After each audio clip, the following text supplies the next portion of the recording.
Hi friend, तर तुम्ही सगळे कसे आहात? मस्त मजेत. आज मी काहीतरी वेगळं दाखवणार आहे. स्वीट आहे, तर ते आपण बनवणार आहे. जे आता गणपती झाला, आता नवरात्र पण येईल, तर आपल्याकडे काही प्रसाद येतो. तो प्रसाद काही वेळेला राहतात पेढे, मोदक वगैरे जे काही आपण देवाला प्रसाद दाखवतो, तर तो प्रसाद काय करायचा, कारण आपण त्याचं परत काही वेगळं करता येत नाही. तर माझ्याकडे जो दुधी होता त्याच्यामध्ये मी हा प्रसादाचे पेढे मोदक टाकून मी हलवा केलेला आहे. तर आज ते मी तुम्हाला दाखवणार आहे. त्यासाठी तुम्हाला मी हा पाव किलो दुधी घेतलेला होता, कारण माझ्याकडे थोडेच पेढे राहिलेले होते, सो मी तसा घेतलेला आहे. हे आहेत मोदक पेढे वगैरे, काजूचे वगैरे असतात, आपण मावा टाकून बनवतो, तर हेही माव्याचेच असतात.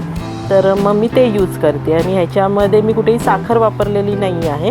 तर आता आपण बघूयात कसं केलेलं आहे ते. तर मी पहिल्यांदा दुधी चांगला धुतलेला आहे, त्याच्यावरची स्किन काढून घ्यायची, क्लीन करा चांगलं. आणि तुम्ही हे किसूनही करू शकतात, पण मी किसून न घेता त्याचे बारीक काप करणार आहे आणि मिक्सरला ग्राइंड करणार आहे.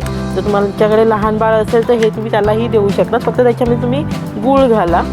हे पेढे वगैरे नका यूज करू, गुळाचा करून तुम्ही लहान मुलांना देऊ शकतात, जेणेकरून त्यांना चावायला त्रास होणार नाही, पटकन असं ते खाऊ शकतात. खिरीसारखं पण होतं जर पातळ केलात तर. हे बारीक असे करायचे, ओबड कापा, कसेही कापलात तरी चालतात, करून घ्यायचे. हे अशा प्रकारे माझे पाव किलो दुधीचे झालेले आहेत. आता हे पेढे मोदक जे आहेत ते मी थोडे बारीक करून घेते, म्हणजे झाडाच्या कुठल्या होणार नाहीत त्याच्या.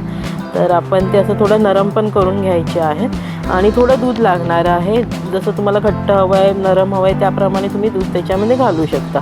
तर हे मी थोडे आता मिक्स करून घेते, बारीक करून घेते, म्हणजे जाड आपल्या हलव्यामध्ये येणार नाहीत ते. तर चला, तर आता आपण करून घेऊयात. तर हे जे मी बारीक दुधीचे तुकडे केलेले ते मिक्सरमध्ये आपण ग्राइंड करूया. चांगली बारीक अशी ग्रेव्हीसारखे होतात, पातळ असे. तुम्ही जाड ठेवला तरी चालेल, किसून घेतलात तरी चालेल, आपल्यावर आहे. मग आता मी करायला घेते. इथे तूप घेतलेलं आहे, 2-3 चमचे घ्या, मस्त तुपामध्ये छान होतो तो. आणि त्याच्यामध्ये आता ती दुधीची पेस्ट आपण घेऊया. तर ही आहे पेस्ट. ह्याचा कलर लगेच चेंज होतो, जेणेकरून जेव्हा तुम्ही करायला घ्याल तेव्हाच घ्या. दुधीला लगेच काळा कलर पडतो दुधीचा, तर लगेच करायला सुरुवात करायची आहे. चांगलं परतवून घ्यायचं आहे दुधी. 5-1 मिनटं जातात परतवायला, पण जसं हवं आहे तसं तुम्ही त्याच्यामध्ये दूध टाकायचं.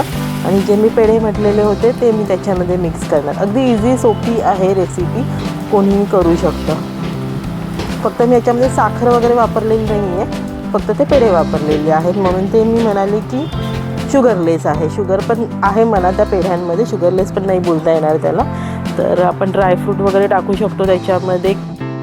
वेलची पावडर घ्या, केशर घ्या, मनुका, म्हणजे कोणतेही ड्रायफ्रूट चालू शकते. आणि अजून एक सांगायचं म्हणजे माझे सबस्क्रायबर कुकिंग गटाला 100 झाले आहेत. त्या ह्याच्याने पण मी गणपतीमध्ये काहीतरी गोड बनवायचं म्हणून मी दुधी हलवा केलेला आहे. पहिल्या दिवशी मोदक वगैरे केलेच होते, तर म्हटलं दुधी हलवा करूयात, कारण पेढे पण आपल्याकडे होतेच, देवाला दाखवलेले होते. तर मग दुधी हलवा केला त्याचा. आणि तुमच्याबरोबर ही एक नवीन शेअर केली की माझे 100 सबस्क्रायबर झालेले आहेत. त्याच्यासाठी तुम्हाला सगळ्यांना थँक्यू. असे सबस्क्राईब करा, व्हिडिओ बघा, तुमच्याबरोबर मी अजून नवीन रेसिपी शेअर करेन. तर आता ह्याच्यामध्ये मी दूध घेतलेलं आहे, ते चांगलं परतवून घ्या. आणि मग त्याच्यामध्ये नंतर एंडला तो आपल्याला खवा म्हणून पेढे टाकायचे आहेत. जे काही मोदक आपल्याकडे स्वीट आहेत ते आपण त्याच्यामध्ये यूज करूयात. आणि इथे मी कुठेही साखर वापरलेली नाही आहे, कारण ह्याच्यामध्ये ऑलरेडी साखर हा असतो, हा साखरेचा प्रकार, म्हणजे गोड असतोच त्याच्यामध्ये, म्हणून ते मी कुठेही यूज केलेलं नाही आहे.